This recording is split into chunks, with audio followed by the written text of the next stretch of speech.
Olá, querido aluno do Aula Móvel e todos aqueles que estão participando ou estão assistindo aí por meio do YouTube ou do Facebook ou dos diversos canais das redes sociais. Antes de mais nada, deixa eu me apresentar. Sou Helder Saraiva, sou advogado, professor de Direito Administrativo, vivo no Distrito Federal, tá certo? E hoje o Aula Móvel me chamou, né? Fico muito grato por isso. Antes de mais nada, deixa eu agradecer a oportunidade de participação para fazer as considerações sobre a prova do Tribunal de Justiça do Distrito Federal e Territórios. Tudo bem? E hoje nós vamos, neste momento, abordar a prova de técnico administrativo, falando sobre as questões que envolvem todo o direito administrativo, que entra lei de servidores, lei 8.112, a própria teoria e os julgamentos em si, tá certo? A desconsiderar que nós estamos falando de um gabarito preliminar, tá? Mas todas as respostas, nós trouxemos os embasamentos e as considerações, tudo bem? E, caso alguma divergência, nós também estamos abertos, tá? Para que você questione, fale, converse sobre a possibilidade dos recursos nas questões que lhe interessam. O mais importante é dar apoio a você, tudo bem? Como as provas têm cadernações ou numerações diferentes, as sequências não são iguais. Então eu apresento a questão independente do número da sua prova. Pode ser a primeira, na sua pode ser a última. O importante é você olhar as referências. Tudo bem? E após a visualização desse vídeo, antes de mais nada, eu peço que você, interaja tanto com a Aula Móvel nas suas redes sociais ou comigo mesmo, né?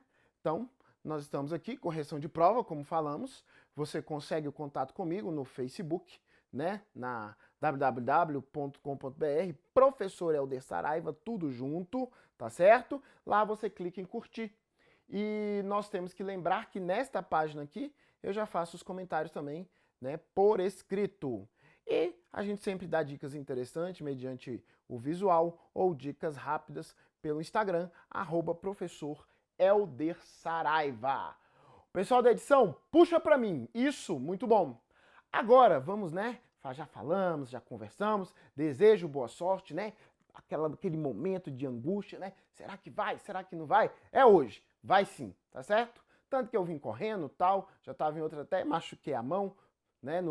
Nos dias anteriores, no dia da prova, no domingo, mas nem isso aí limitou para que a gente pudesse falar da prova com você. Então, vamos à primeira questão, tá? Pode puxar comigo aqui, pode puxar comigo, ó. De acordo com o entendimento firmado pelo STF, tá? Apenas nos casos expressamente previstos em lei, pode o servidor aposentar-se com proventos integrais em razão de doença grave ou incurável. A questão de doença grave dentro da Lei 8.112 merece sempre destaque especial na própria legislação federal, né?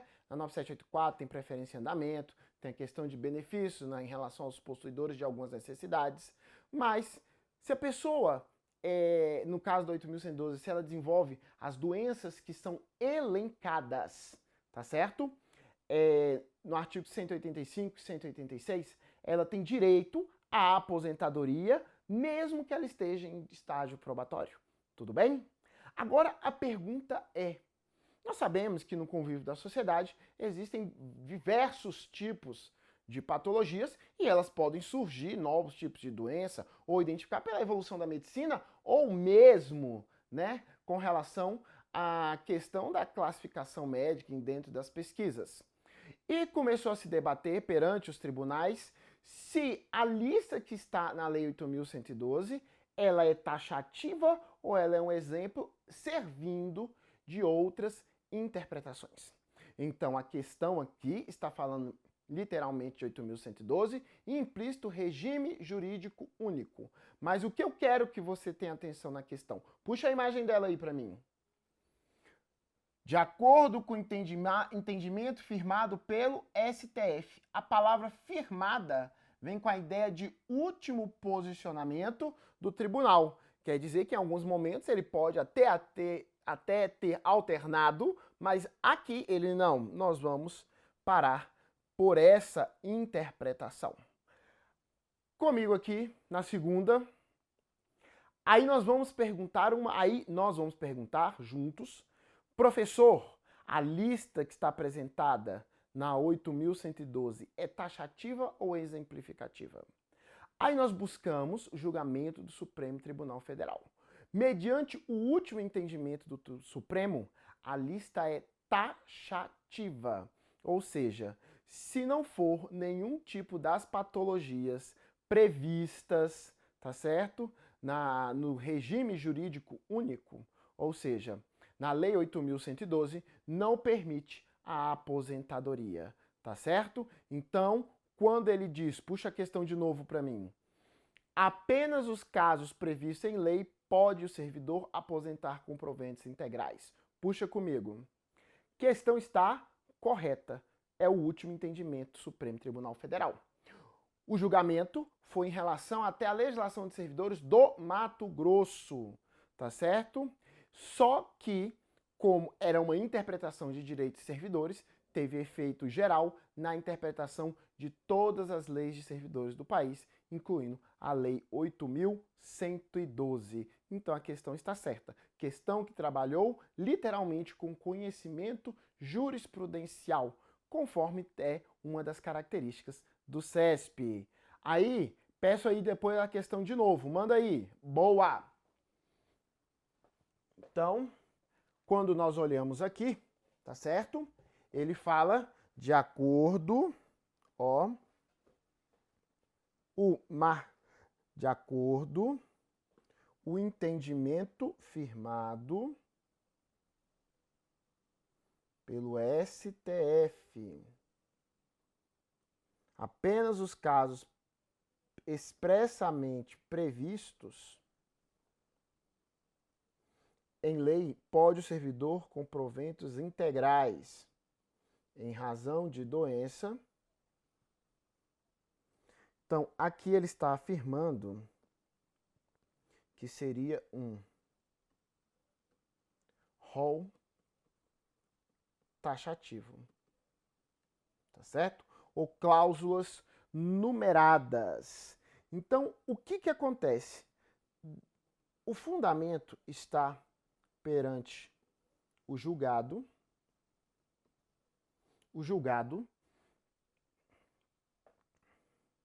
RE, de recurso especial, número 656860. 656860, tá certo? Da autoria do ministro Teori Zavascki.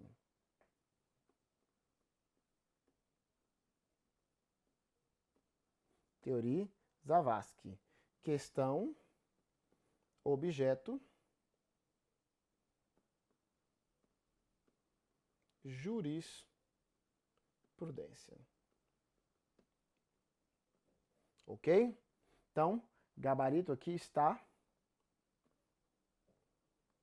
certa. Bacana? Aí, nós vamos para a segunda questão. Puxa a tela comigo. Em razão do atributo da autoexecutoriedade dos atos administrativos, é possível a execução dos efeitos da pena imposta a servidor público antes do trânsito em julgado da decisão condenatória em processo administrativo disciplinar, ou seja, que ainda esteja pendente julgamento de recurso. Aí nós temos que perceber o seguinte, fala-se mais uma vez em relação a servidores, tá? Aí estamos falando de processo administrativo disciplinar, poder disciplinar. E muita atenção, porque aqui o CESP usou o entendimento do STJ de 2015. Na outra comigo. Normalmente nós estudamos com a seguinte interpretação, que o servidor que recebe PAD está submetido à demissão, ele será demitido somente após o trânsito em julgado, ou seja, quando não couber mais recurso. Até porque isso é afirmado lá na Lei 8429, que é a lei de improbidade. Ela diz que a perda da função e a perda dos direitos políticos, a suspensão dos direitos políticos será após o trânsito em julgado. Só que, neste caso, a lei de improbidade está falando sobre um processo judicial.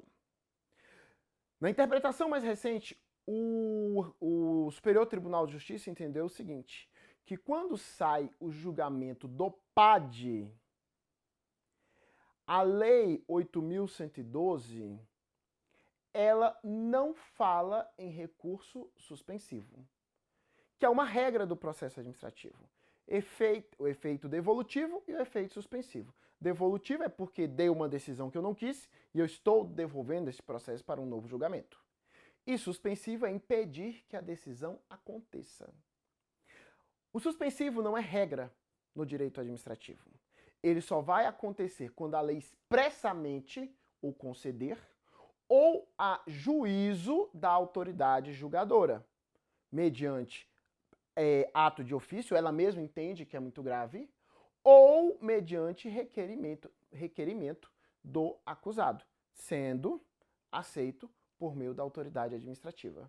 Então, o STJ interpretou o seguinte: como na Lei 8.112 não há expressão do direito ao efeito suspensivo, a administração pública poderá aplicar os efeitos, que é o afastamento do cargo e o corte da remuneração, tá certo? Você vê que é uma atividade de opção, não é uma imposição, até porque pode ser concedido o efeito suspensivo.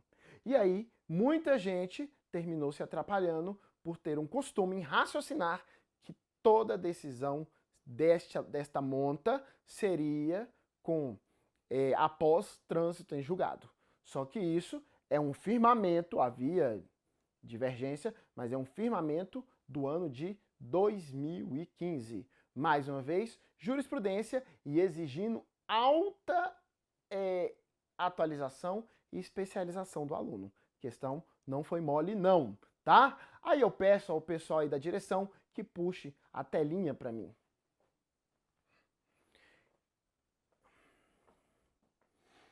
Em razão do atributo da autoexecutoriedade.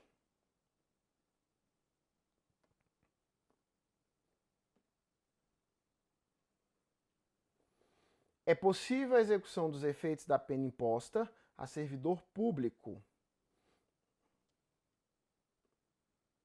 antes do trânsito em julgado da pena condenatória.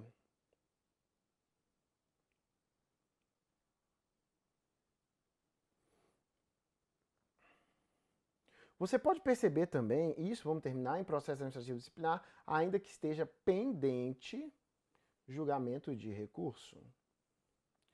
Você pode perceber também que a prova aqui ela foi sagaz, né? Ela foi bem inteligente em dizer é possível.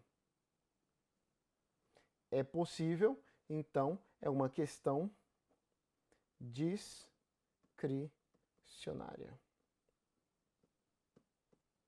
Agora, a ideia é busca a demissão, porque se aplicar, no caso for na suspensão, se a pessoa ficar fora, vai se exaurir a pena. Por isso ele colocou num sentido bem mais aberto, tá? E o que acontece? Aí eu vou passar a telinha e a gente vai trabalhar com o seguinte entendimento, tá? É possível, professor? É, tá certo? E isso... Então vamos colocar aqui.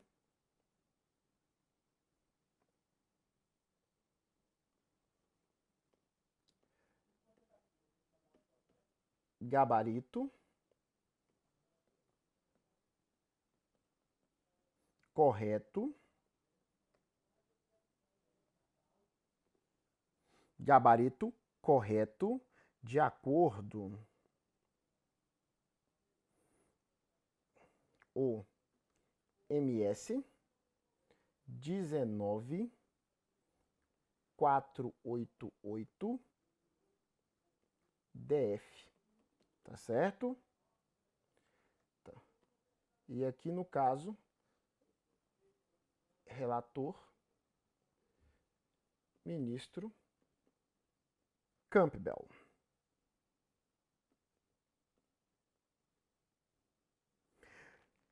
Dentro da sua ideia, ele formatou o seguinte entendimento, que os efeitos do recurso são devolutivos, ou devolutivo ou suspensivo. Só que no texto,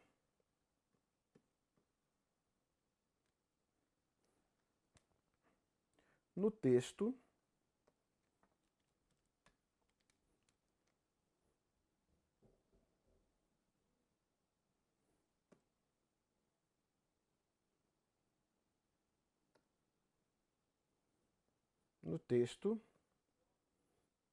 da 812 ocorre somente o suspensivo.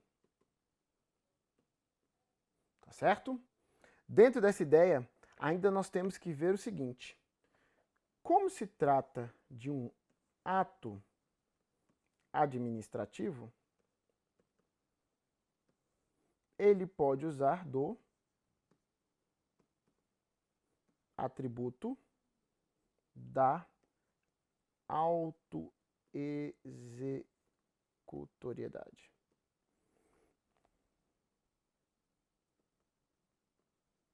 Da autoexecutoriedade, tá? E isso independe de autorização judicial. No caso de emergência ou de interesse público. Então, muitas vezes, retirar a permanência daquele servidor termina precedendo, tá? Então, quando ele fala sobre essa situação, automaticamente é possível a partir de 2015. E a ausência, tá certo? Ausência do efeito suspensivo está presente no artigo 109 da Lei 8.112/90. Então, vamos aqui reafirmar, né? Relatoria. E antes de tudo, deixa eu acrescentar também que entendimento do STJ.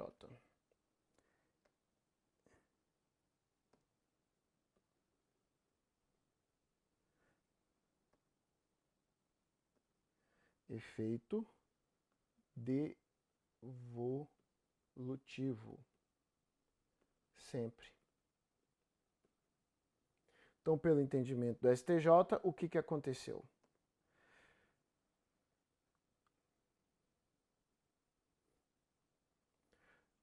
Ocorre somente, vamos só corrigir aqui que na falação terminei, somente o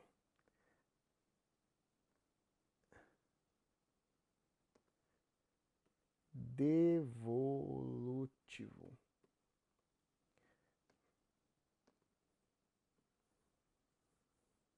Somente o devolutivo. E a comprovação disso está no artigo 109. Então, questão correta, tá? Inovação do tribunal. Quem quiser a data, vem de julgamento também do informativo 559 do julgado do dia 24 de setembro de 2014. Super recente. Aí, turma, eu vou e peço, puxa para mim. Boa! Já falamos sobre esse daqui, agora, vamos no outro. Indivíduo aposentado em emprego público pelo regime oficial da Previdência Social, um ex-empregado público, né, foi aposentado pelo regime geral, pode tanto exercer função pública em caráter temporário, quanto ocupar cargo em comissão de livre nomeação, por não se configurar, nesses casos, a acumulação de cargos públicos. Pode puxar a tela aí para mim.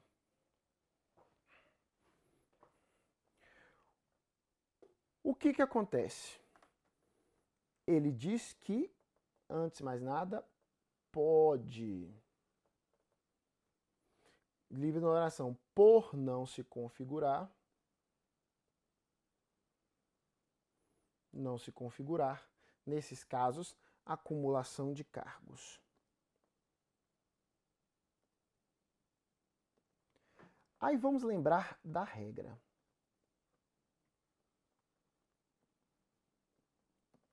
É ilegal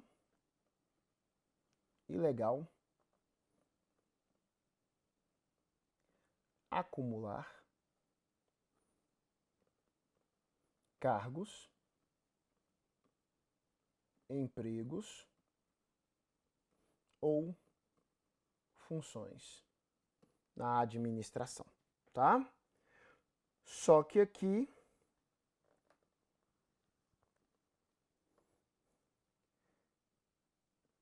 é permitido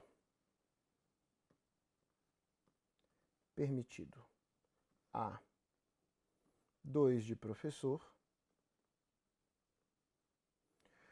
2 na área de saúde, 1 técnico científico com 1 de professor e na Lei 8.112, 1 de vereador com um cargo público. Tá? Existem outros tipos de acumulação em relação aos agentes políticos, mas aqui ele está falando sobre emprego público. Tá?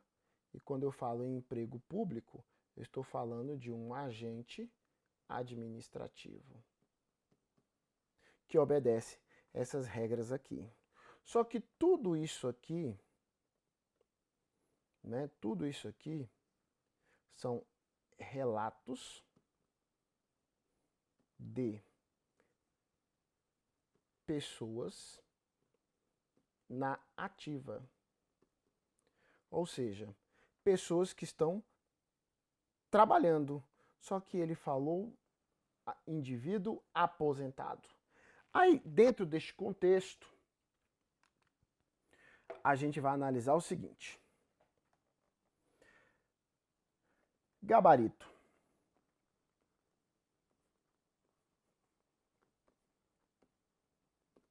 Gabarito.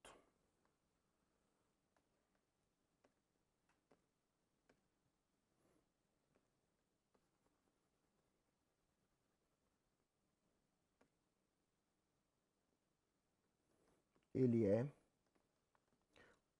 correto. Por quê? Primeiro, a aposentadoria é no regime geral. Me perdoe os estudantes de previdenciário, mas eu vou colocar, é pelo INSS. Pronto. Agora, se a gente perceber o que é vedado, é vedado.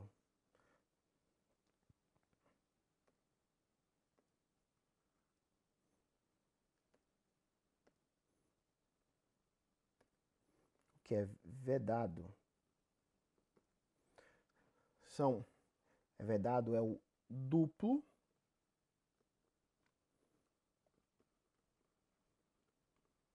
pagamento em atividades da mesma natureza.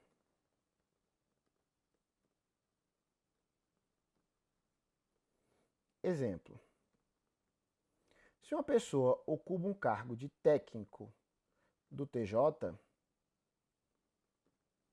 DF, aí ela se aposenta e aí faz um concurso para analista do TJ,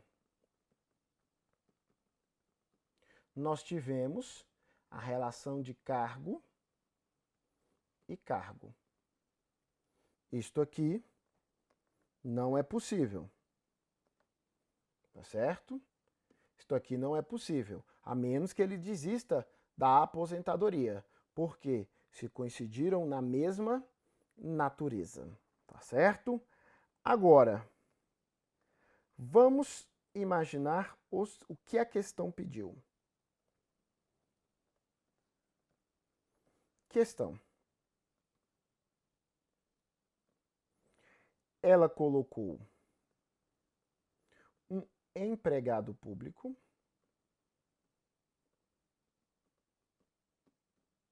Tem estabilidade, professor? Em regra, não.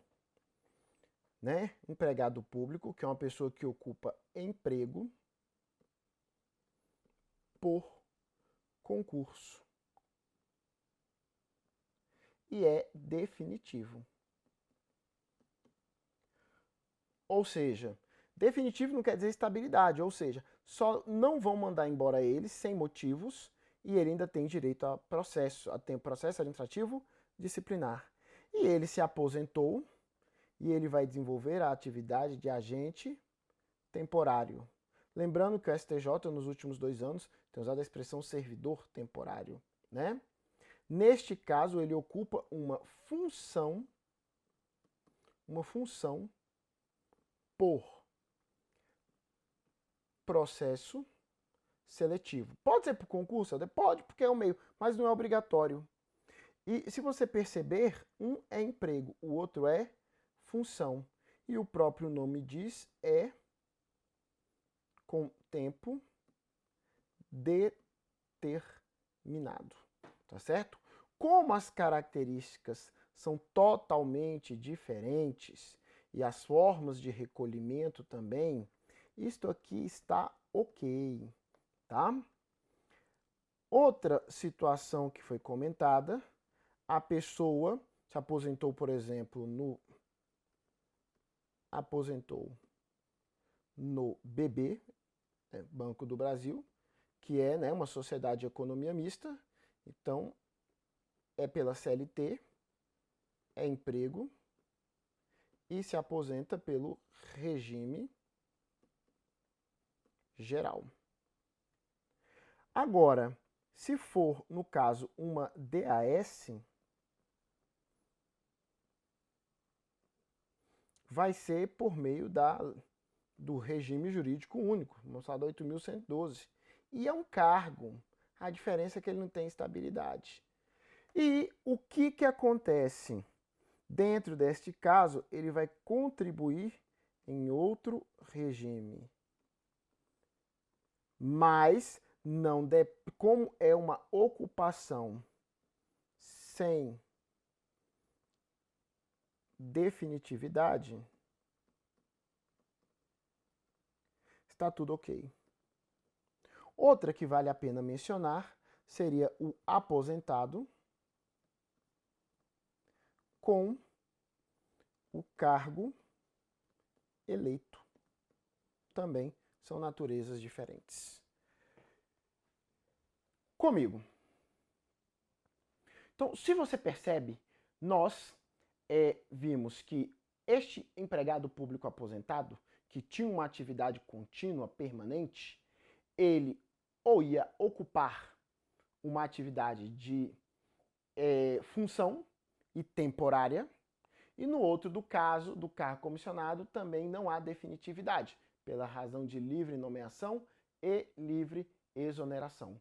Então, nestes casos, não ocorre impedimento constitucional, porque o impedimento constitucional se dá em relação às atividades, né, aos cargos que as pessoas estão na ativa ou quando estão aposentados e vão ocupar outra atividade de natureza idêntica da qual se originou.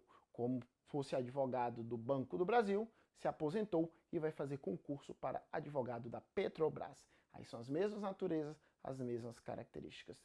Então, logo, o gabarito está correto em dizer, puxa a tela para mim, tá? Em dizer que pelo regime oficial de excepção pública em caráter temporário, quanto ocupar sobre as duas possibilidades. Vamos para a próxima. Tendo dúvidas sobre a configuração do ato de improbidade administrativa surgida após a manifestação preliminar do réu, o magistrado deve rejeitar imediatamente a ação. Gabarito.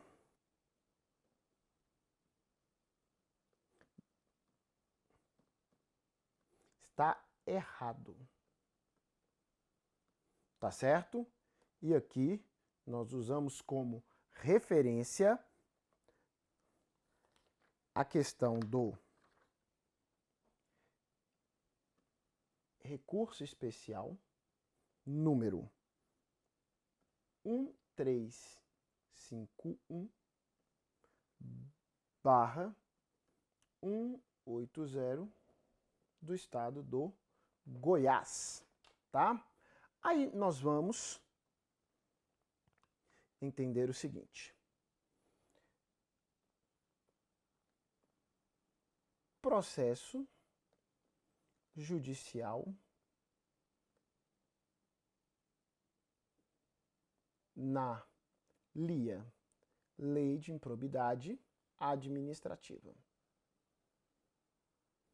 O que acontece?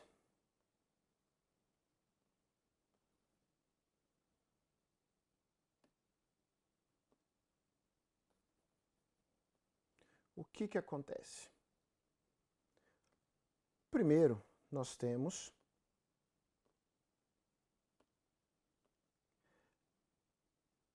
a apresentação da ação judicial, que pode ser apresentada pela pessoa jurídica que foi vítima ou, em qualquer caso, pelo Ministério Público. Até aqui sem problemas. A partir do momento, primeiro passo, ela vai ser recebida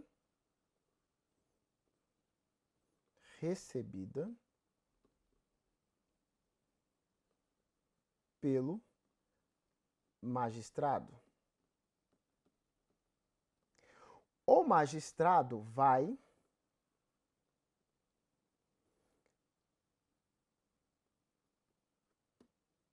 intimar o réu, vou usar a expressão, para uma defesa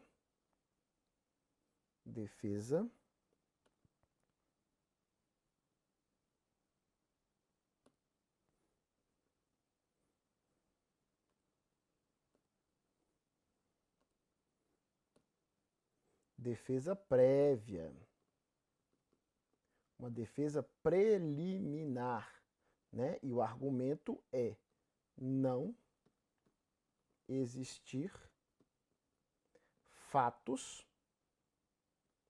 que sustentem um processo. O que você tem que ficar ligado aqui? O processo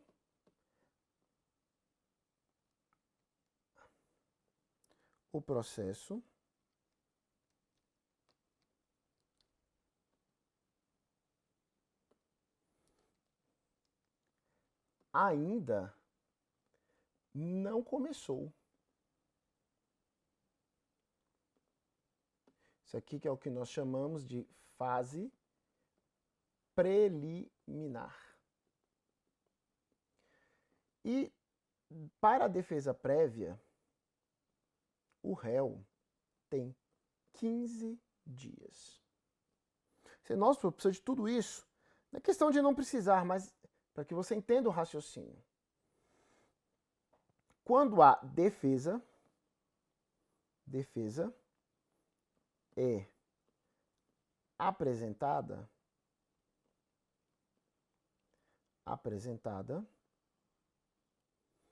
né? E ela vai ser apresentada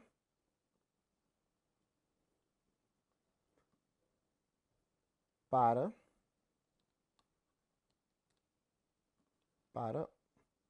o juiz. Aí o juiz aqui, ele pode entender, primeiro, que não existe ato de improbidade e arquiva.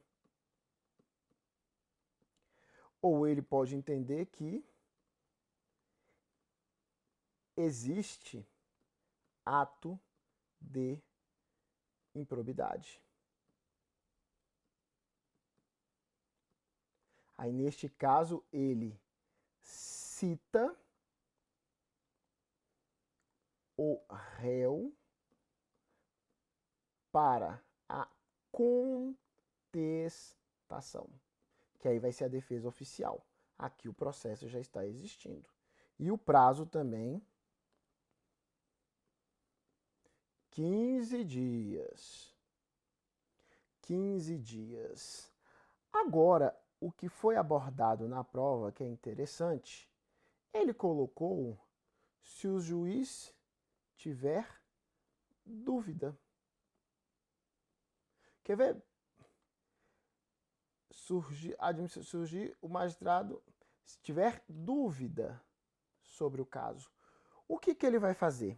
No direito penal, nós usamos, em regra, o dúbio pro réu, em favor da inocência. Mas aqui eu não estou julgando ele, eu só vou entender, só vou analisar se ele deve ser julgado ou não. Neste caso, a jurisprudência entende que pela gravidade é melhor que a pessoa seja exposta ao julgamento, porque caso tenha inocência, não ficará nenhuma dúvida com relação à mesma, tá certo? Conforme o que eu apresentei para vocês, tá certo? Então, o que vai ocorrer aqui é o efeito que nós chamamos, tá certo? De indúbio pro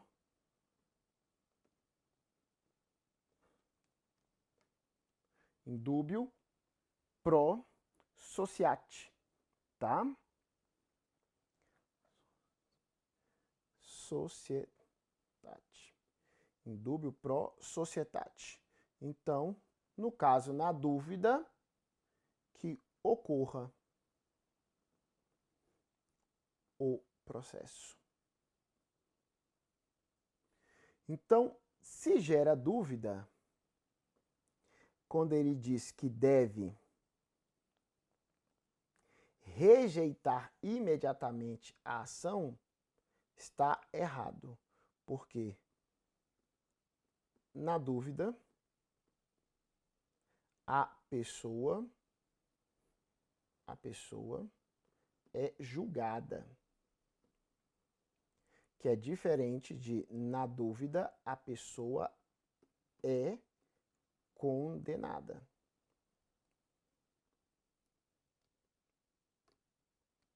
É condenada. São coisas totalmente diferentes. Então há erro no gabarito. Ficamos aqui com o esquema. Agora, estagiário de órgão público não pode ser sujeito ativo de improbidade administrativa. Gabarito.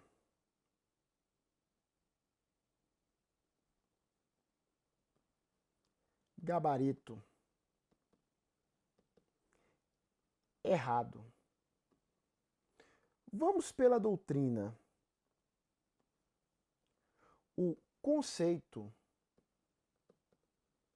de agente público para a lei de improbidade administrativa é o mais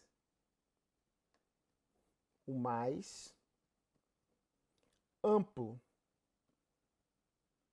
do direito administrativo. Ou seja, se você me perguntar, de acordo com a teoria dos agentes públicos, um estagiário, tá certo? Um estagiário, ele não é um agente público, porque ele está lá por função educacional. Mas a lei 8429/92, no seu artigo 2º, ela diz que toda pessoa que de forma temporária ou permanente direta ou indireta, remunerada ou não, que está ligado à atividade pública, responderá como agente público, tá certo? Então, logo nós temos isso no próprio texto da lei, tudo bem? E com essa interpretação aí, nós também não podemos esquecer que o STJ, tá? O STJ, em 2015, tá certo? De acordo com o informativo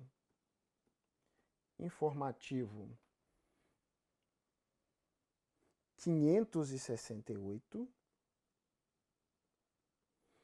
tá certo? Com relação à publicação no dia 18 de agosto de 2015,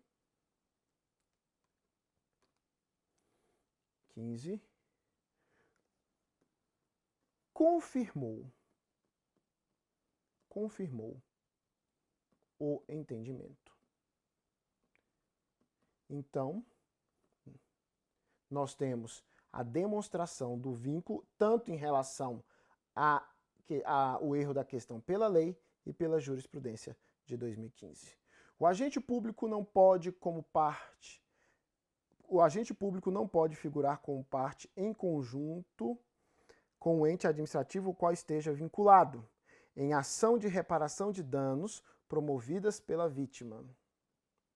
A previsão é de que ele somente seja demandado regressivamente por pressupostos danos praticados no exercício da função. O agente público não pode, como parte em conjunto com o ente administrativo ao qual esteja vinculado em ação de reparação de danos promovidos pela vítima. O que acontece? Antes de mais nada, eu entendo que esta questão cabe recurso. Por quê? O gabarito é dado como errado, porque ele diz que não pode. Então ele fala aqui que não é possível. Não há como. E se nós pegarmos o artigo 37, parágrafo 6º da CF, ele diz que o servidor agente público em ação de regresso ou regressiva, ou seja, primeiro processa o Estado e segundo processa o agente objetivo e subjetivo, tá certo? Agora, se nós olharmos com relação à interpretação, tá, do STJ,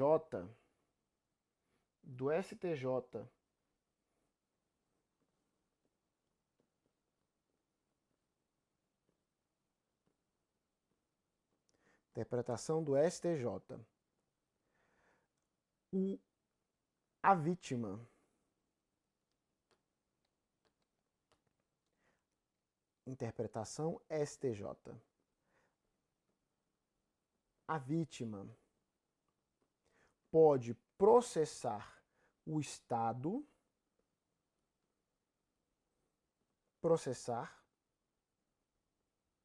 e o Estado chamar ao processo por meio do que nós chamamos de denunciação à lide, o agente público. Então, os dois responderiam juntos. E aqui na prova está dizendo que não é possível. Isto aqui é um entendimento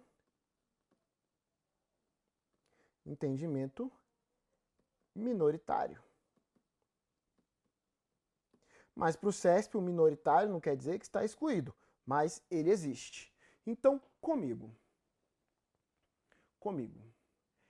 É possível que servidor e administração pública respondam conjuntamente de acordo com o entendimento do STJ a partir de 2009. E o CESP já tem várias questões que corroborou, que concordou com esta tese. Como ele falou da não possibilidade, ele diz que não há circunstância que isso ocorra. E está como demonstrado aí na nossa explicação. Agora, eu entendo que há recurso porque ali é um entendimento que depende da magistratura. A vítima nunca poderá processar, até o presente momento, pelas interpretações jurídicas, a vítima não processa diretamente o agente. Sempre deverá passar pelo Estado. E isso depende da opinião ou da aceitação da magistratura com relação ao chamamento do processo. Então, muitas vezes, você é interessado a fomentar a questão recursal pela obediência do artigo 37, parágrafo 6º, conforme manifesta o Supremo. Mas para a nossa avaliação, a palavra de possibilidade fundamenta o entendimento do STJ, gerando o erro da questão. Tá certo? Mesa diretora, puxa o telão aí para mim. Bom, a prescrição quinquenal da pretensão da reparação de danos contra a administração pública não se estende às pessoas jurídicas do direito privado. Errado. Errado. Por que errado, professor? Porque as que são vigentes da Lei 8987/95, elas representam o Estado. Então elas respondem, aí o STF diz que entende que elas respondem de forma objetiva pela teoria do risco administrativo, tanto para usuários e não usuários. E de acordo com essa teoria, a prescrição de demanda pela vítima é de 5 anos da ocorrência do fato, ou seja, de quando ocorreu o ato de prejuízo. Tudo bem? Há casos que falam sobre a prescrição de 3 anos, conforme a do Código Civil, mas é quando o Estado está exercendo atividades privadas ou lucrativas. Assim fala até José Carvalho Filho, mas ele foi enfático em dizer concessionárias e permissionárias, tá? Ou no caso só concessionárias de serviço público. As permissionárias também pela Lei 8987. Representa o Estado, o prazo é de 5 anos, porque a natureza do serviço é pública. Devido à indisponibilidade do interesse público, não se admite o reconhecimento espontâneo pela administração de sua obrigação de indenizar por ato danoso praticado por um de seus agentes. A questão está errada. Por quê? A súmula 473 do STF, ela fala que ele pode revogar, anular os seus próprios atos. Então o Estado tem autotutela. Isso pode ser tanto um processo administrativo como por meio de um processo judicial.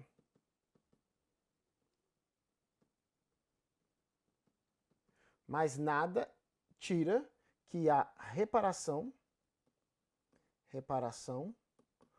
possa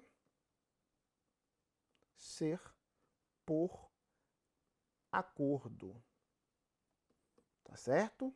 Possa ser por acordo. A administração pode reconhecer. Tanto que, um caso, vale a pena ler a teoria do risco integral, que o próprio Estado já se considera culpado em determinadas situações.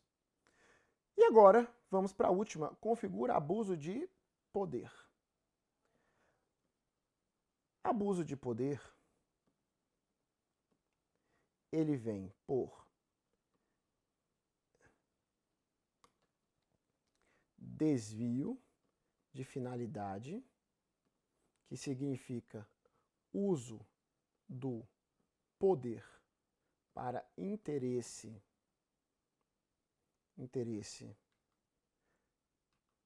interesse particular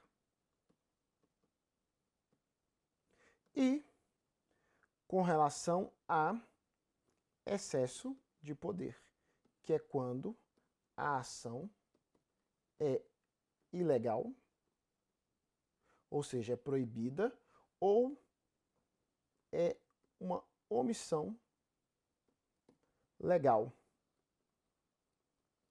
que é a conduta não prevista. Como nós sabemos, a legalidade, né, a legalidade é do artigo 37 caput da CF, né, que tem que existir previsão expressa. Aí vamos na sequência. Ele coloca abuso de poder na categoria desvio, no caso do vício de finalidade, ou seja, atender o interesse particular. E abuso de poder por excesso, quando o ato administrativo é praticado por agente que exorbita da sua competência. Questão correta, né? E aqui, doutrina. Doutrina.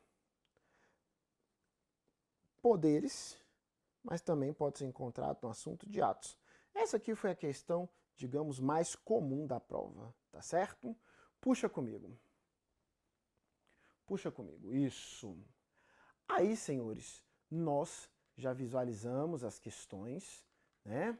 Falamos. Aí nós temos que entender o seguinte. A prova do TJDF, ela, dentro dos números de itens, mais da metade exigiu conhecimento de jurisprudência, tá certo? Ou do STF e do STJ, e jurisprudências atuais de 2014 e 2015. Então você, por meio de seus professores presenciais ou acompanhando com a gente, também aqueles que me seguem nas redes virtuais, eu estou continuamente falando, gravando, né, mesmo que seja em casa, no meio da rua, as mudanças ou atualizações da jurisprudência, por já conhecer o perfil da banca. E, no segundo plano, usou o texto da lei, tá? Texto da lei, principalmente em referência a direitos constitucionais. Tanto na questão que se fala sobre a acumulação de cargos públicos, tanto na questão de responsabilidade civil. E fechamos com a questão essencialmente doutrinária, que se falou sobre os poderes, tá? Mas sempre invocando, falando sobre abuso, que ele pode ser poderes ou atos, responsabilidade civil do Estado, e o grande destaque da prova foi agentes públicos.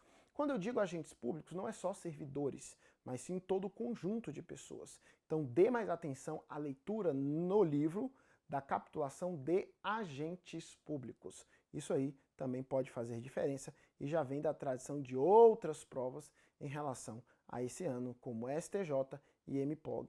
A sequência é essa daí.